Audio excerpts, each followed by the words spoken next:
querido Teodoro, buenos días a ti, al auditorio. El 2 de octubre no se olvida, mi querido Teodoro. Los primeros lugares de lo peor marcaron la historia de México y Morelos, sin duda, el sexenio que apenas acaba de concluir. Y a propósito del 2 de octubre, no se olvida, hoy marcará esta fecha también un antes y un después de la terrible escena de Tlatelolco y de quienes en ese movimiento exigían un cambio y apertura del régimen.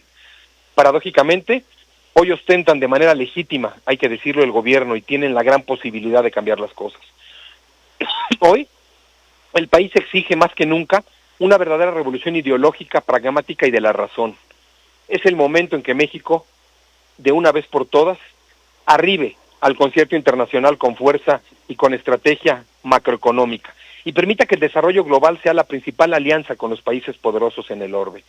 Potenciar la educación técnica como parteaguas en el desarrollo de generaciones que le permitan al país contar con mano de obra calificada para enfrentar los desafíos de la economía global. Si no somos capaces de atraer inversiones extranjeras para potenciar empleo y generar flujo directo en la economía, seguiremos estancados en el desarrollo de la nación. Las organizaciones de las Naciones Unidas aprobó desde 2015 una nueva agenda internacional para el desarrollo hacia 2030, integrada por objetivos de desarrollo sustentable. Esta agenda explica la necesidad de acciones dirigidas a fortalecer el crecimiento económico sostenible, el empleo decente y la industrialización en todos los países. Este marco internacional resulta trascendental para México, dado el contexto de bajo crecimiento que hemos tenido. El abandono relativo de las políticas activas de industrialización por más de 3 décadas. El documento sitúa en retrospectiva los problemas de crecimiento e industrialización en el país e identifica retos y obstáculos en el contexto nacional vigente para alcanzar las metas estipuladas en el documento. Y es importante destacar que ya han pasado 15 años de dicha declaratoria y México no ha sido capaz, precisamente, de poner como principal objetivo económico la industrialización del país en beneficio del desarrollo y de la economía mexicana hacia 2030. Pero también hay que ser claros, el reto de Claudia Sheinbaum, sin duda, una mujer preparada y formada en la docencia, en la academia, en la investigación, tendrá que poner en una balanza su modelo de gobierno, el que a ella, no al expresidente Andrés Manuel López Obrador ni a Morena y sus aliados, le convenga o les parezca.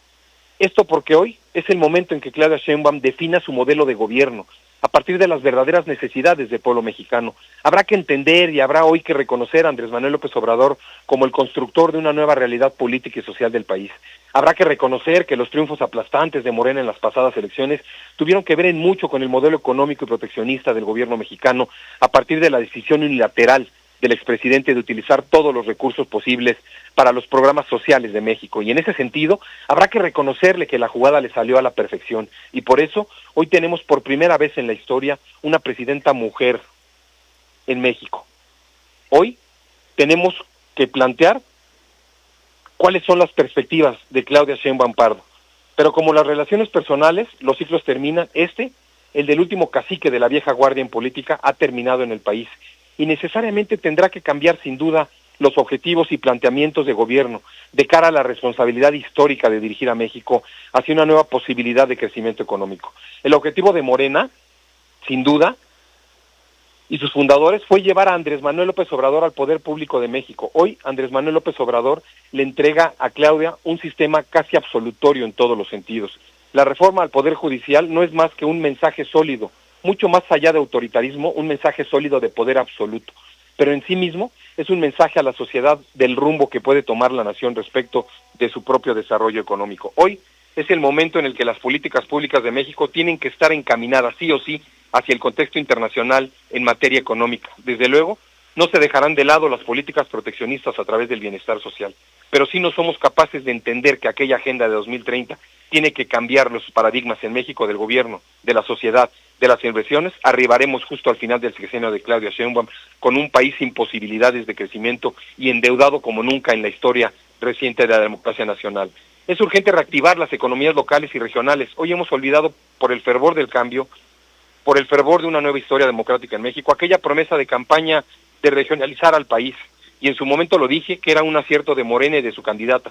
Pero hoy se tiene que traducir en una realidad nacional, y ahí es donde me parece que la mayoría con la que cuenta Morena y la Presidenta de México pueden ser aliados económicos, industriales y de desarrollo social a partir de la inversión del extranjero a México, pero también pueden ser aliados para que la Federación y los gobiernos afines a Morena, casi el 80% Teodoro del país, puedan desarrollar políticas regionales a partir de las bondades del campo mexicano, de la industria mexicana, de las empresas con conciencia social y sostenible, pero también a partir del deseo del gobierno de proporcionar accesibilidad a la inversión que sin duda se traducirá en proyectos económicos viables, sustentables y sin duda una mejor calidad de vida de las y los mexicanos. Por eso decíamos que el 2 de octubre no se olvida. Ojalá hoy sea el partoaguas para que podamos en 2030 haber conciliado esta agenda de la Organización de las Naciones Unidas y que el contexto del futuro de México sea a partir de la inversión, del desarrollo sostenible y de la capacidad constante de la capacitación en materia industrial. México necesita un cambio en lo económico, en lo macroeconómico, y necesita un cambio ideológico que nos vuelva a un país competitivo, mi querido Teodoro. Ese es mi comentario. Gracias y nos escuchamos en la próxima.